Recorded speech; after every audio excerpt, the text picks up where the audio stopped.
Já vás vítám u dnešní videa. Jak se máte? Doufám, že se máte krásně. Já vám dneska chci udělat haul. Chtěla bych vám ukázat, co mi přišlo za věci ze Zaful. Myslím, že jsem to točila už tak 2x nebo 3x letní Zaful haul. Takže to tady máte znova, máte zase slevový kód, tady vám ho někam napíšu. Vypadám úplně hrozně spoceně všechno, protože je mi takový horko. Taky jsem si zapomněla mikrofon na chatě, takže to má horší zvuk, ale doufám, že vám to nevadí. Byli jste zvyklí na moje videa, že ještě s horšíma zvukama. Jinak všechny věci máte zase klasicky dole v popisku a určitě mě sledujte na mém Instagramu. A tak, jdeme na to.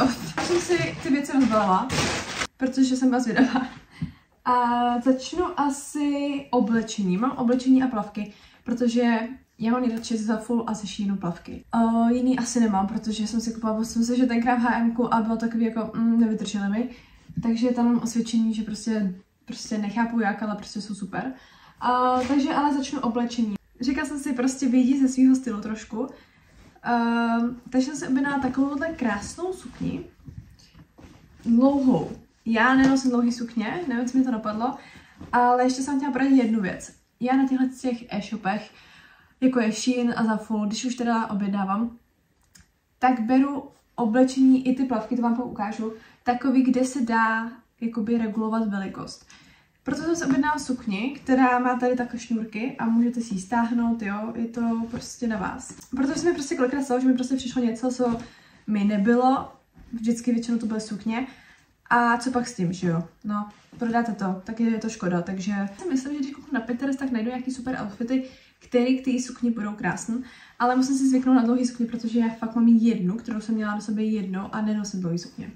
Věc, který jsem trošku zklamanější, je tílko. Jo, chtěla jsem nějaký prostě obyčejný tílko a koupila jsem si, já vám tady zavážu, abyste jakoby viděli, vlastně to vidíte na mě, no to je jedno. Prostě také černé tílko, OK? Trošku mi vadí, že je velký. Je tam největší velikost, myslím, že tam bylo S, takže bych si jasně vzala XS, protože se mi líbí, když je to uplý. Chápete, prostě super. Ale tohle teda není uplý, ale překvapilo mě to v tom, že to nevypadá ani blbě, když to není uplý. Čekala jsem, že to bude blbý a není to blbý. A pak mám teda podobný, prostě je to jenom černý, OK. A je to takové to tílko, taky jsem si myslela, já jsem myslela, že je delší, ty jsem koukala, jestli není za to. Nevadí, takovýhle tílko obyč. I taky je prostě trošku větší, je volnější, ale asi prostě mi to nevadí. Jako co se dá zkazit na tílkách, chápete? Jako točím 5 minut a myslím si, že ten haul nebude úplně dlouhý, ale pro mě líp, protože mi je fakt horko a pak jdu koukat na výměnu manželek. Potom mám teda věc, protože mám všechno černý, mě to být letního, ale z tyhle ty věci mám velkou radost, protože to jsou kalhoty, jo. Černý, dlouhý kalhoty, široký. Můj kluk by řekl něco jako fuj, protože on nesnáší tyhle ty volný kalhoty, to nevím, ale mně se to strašně líbí. Jo a prostě k nějakému tomu tílečku prostě luxusní. A je to hrozně jemný materiál, je to takové vzdušné, volné, lehké, prostě na léto ideálka. No a pak věc, který mám teda úplně nejmenší radost, protože jsem si myslela, jako já nevím, co se teďko nosí, já se nevyznám v tom stylu, co je prostě teďko nastavený. Ne, že bych se oblíkala nějak jako ne, takhle jsem to říkala blbě, ale prostě vůbec moc nechápu, co teď vlastně frčí a nefrčí. A já jsem se objednala tohle tílko, jo, a nedokážu se rozhodnout, jestli to je jako tady, jako, anebo, jo, protože je to prostě, já nevím, jestli to je cringe, nebo to není cringe, takže mi to napište do komentářů. Já nevím, jestli takový to prostě Pinterestový triko, nebo to je prostě triko z Terranovy, jo, musíte mi prostě poradit, no. A potom mám věc, který mám moc velkou radost. Já jsem si představila, že mi ten balíček přijde před dovolenou, takže jsem si říkala, jo super, tak to tam vynosím, bude to bombastický. A já jsem si minulý rok objednávala, nevím, jestli to bylo taky Zaful, anebo jiná stránka, asi Zaful. Takovej přehoz, jakože přes plavky, krátký. No, to jsem nevynosila a všichni mi ho zajtili, takže jsem ho nenosila. Ale objednala jsem si tuto. A to se mi hrozně líbí. Přes plavky, jako i když je to docela, no není to úplně lehký, ale je to lehký? Vůbec nevím, co melu dneska. Škoda, že jsem to nevynosila na dovolenou, nevím, kam to teď vynosím, protože jako už neplánuju zatím nikam jet, možná v září, ale to se ještě neví. A teď jdeme na můj nejoblíbenější čas a to jsou plavky. Mám tady 3 plavky. A jak jsem vám taky říkala, tak musí to být plavky, které se dají štelovat. Protože já mám třeba plavky taky ze Zaful. Jo, možná nemám na chatě. Tak vám je neukážu. Ale to zase bude takový přímo jako, že se nedají štelovat, jako že se nedají rozepínat, chápete?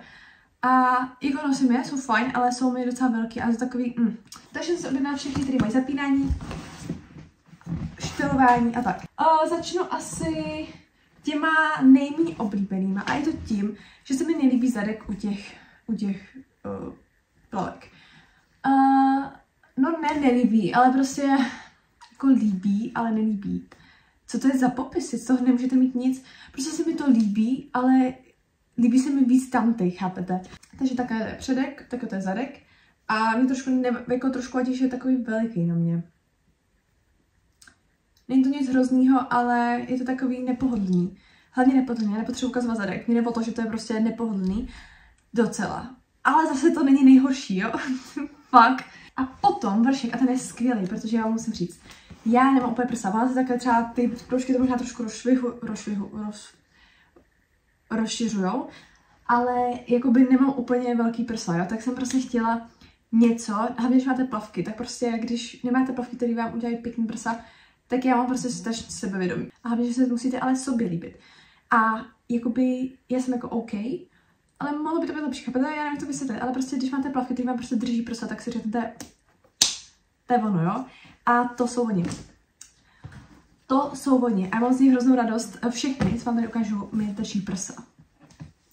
A mám z toho radost. Takže prostě nazdar, jo? Jsou to obyčejný, tohle jsou to obyčejný trojúhelníčky, vypadají takhle.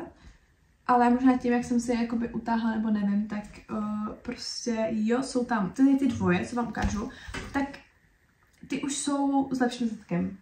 Tohle je předek, takhle je zadek a už to prostě je lepší, je to pohodlnější, takže to máte taky stejný vlastně vzor, nebo podobný vzor jako tamty, jsou takový béžový, no to vypadá, že to je možná bílý, nebo na té kameře to vypadá, že to je, nevím, stříbrná nějaká, nebo co to je, ale je to béžová.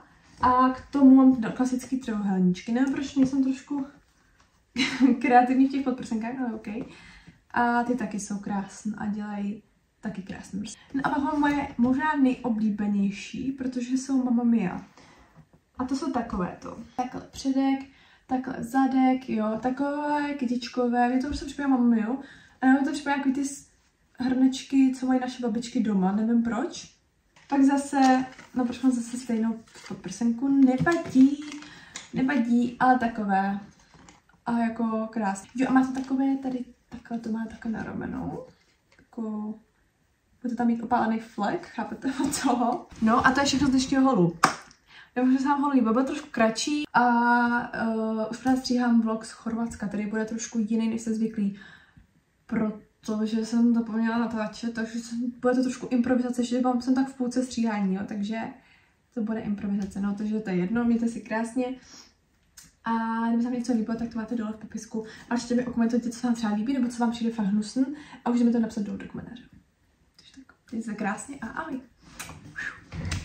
Koukejte, jak je venku, já máte ještě cukát, tam jsou ojnoj. To je prostě, to je ono, to je léto.